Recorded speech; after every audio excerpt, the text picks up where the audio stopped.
Yuri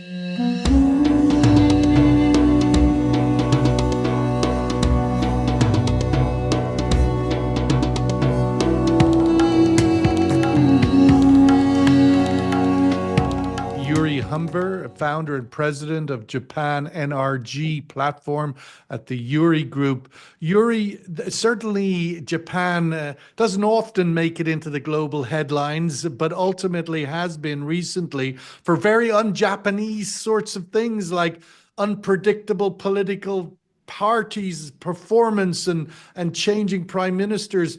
The Japanese are being a bit radical. What's going on? Well, yeah, thank you very much, Sean, and thank you for having me back on the show.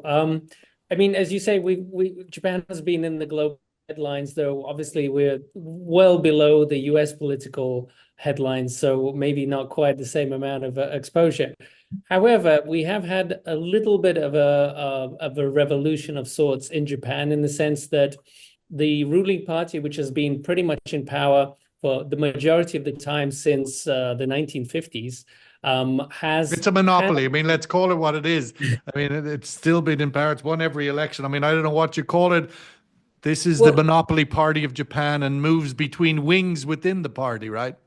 that is, I think that's largely fair. It has lost power in 2009 last time, but most of the time it has been in power. I think what's happened this time, though, is there has been a sort of a series of issues.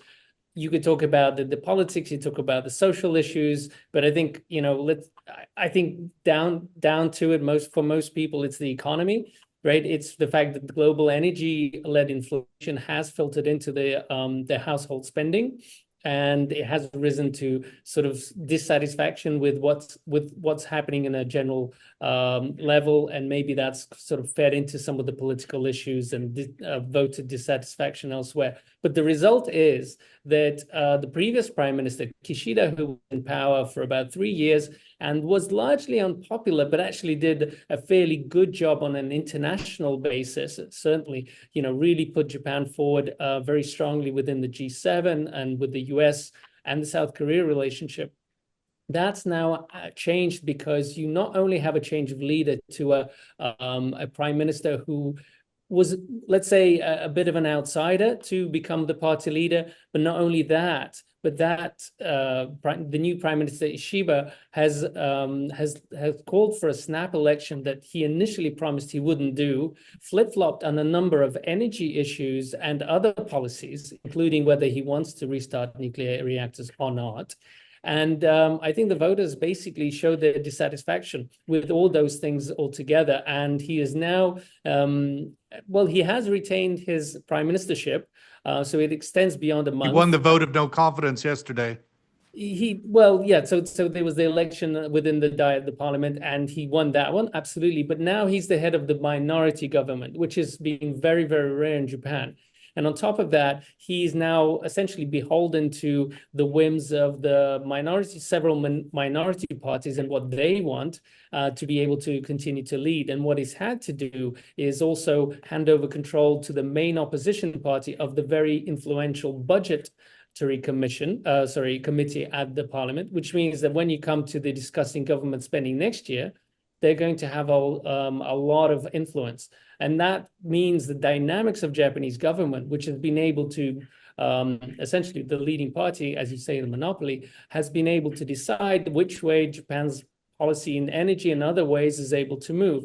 Now it's going to have to get approvals in a lot of the policies that it wants to do. And that means catering to completely different interests. Certain things they'll get alignment on, but certain things won't. So we're going to see a much more short-term outlook, a lot more care in policy, and certainly we won't see a massive surge in government spending, I expect. Yuri, inevitably, the return of Trump is a big deal globally, as every new American president is. What's the sort of headline reaction impact for Japan?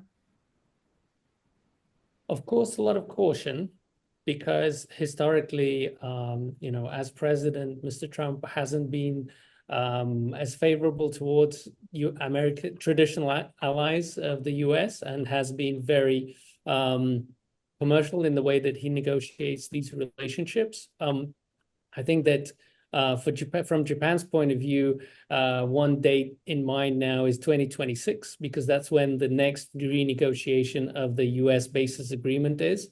That means, most likely President Trump will ask for higher fees and so forth.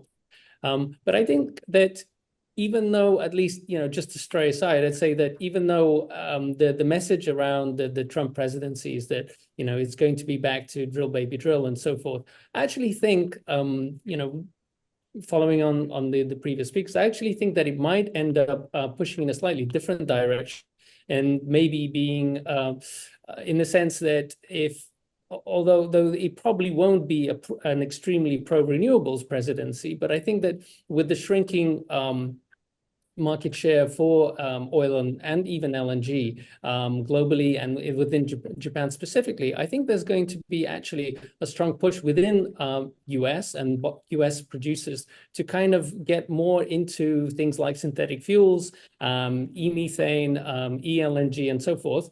And the export possibilities with Japan are certainly aligned. But if there isn't that sort of discussion towards the need for emissions and emission cutting, then there isn't that same business opportunity. So even though maybe today the discussion is all about kind of support for the traditional fuels, I think that probably in the interests, again, in the business interests of a lot of North American producers, it may make sense to actually steer the next presidency towards a more let's say, climate-friendly agenda, while maybe being a little bit less friendly towards renewables, but certainly not unfriendly towards some form of climate policies. Just picking up on that point, this turmoil we've seen in Japan. It's not long ago the former Japanese prime minister was assassinated. You mentioned that the renewal of the military presence in Japan. Trump is known for, compelling the surrogates, whether it be mostly Europe, NATO, and Japan, to sort of defend themselves, so to speak. Is Japan ready, willing, and able for a more nativist structure like we're seeing all over the world that is winning all of these elections? Where is Japan and this idea of self-reliance and nativism? Culturally, it's deep in their bones, right? Oh, to be honest, Japan has been moving to a quite assertive international foreign policy for the last, you could argue since the incoming of the Abe administration in 2012.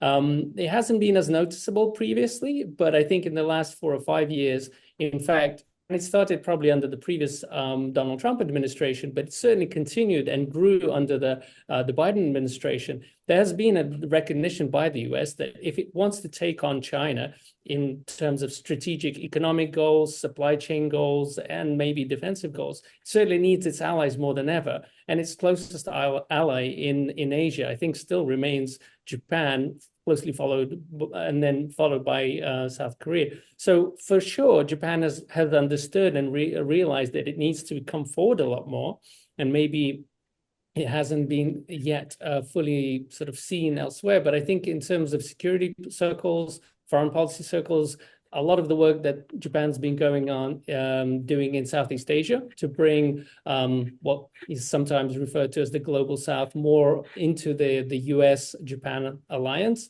has definitely been noticeable. And the same can be said for Africa. Is this enough to counter China? Of course not, but it is definitely, US gains a lot more from Japan being there. However, it does depend on how the, Trump administration addresses Japan going forward. So how Japan deals with that, understanding that strategically it's, maybe its most profitable bet is to work together with the US, but also maybe hearing some of the bombast that is inevitable from the Washington and trying to kind of put those two things aside, that will be quite tricky and will require quite a lot of diplomacy. One final thing I would say, though, is the current Prime Minister Ishiba is unfortunately quite well known for saying one thing and then another thing. And in some ways, maybe that may be a perfect match for President Trump. There'll be a slightly chaotic back and forth on the messaging, and maybe that will be a compatible union.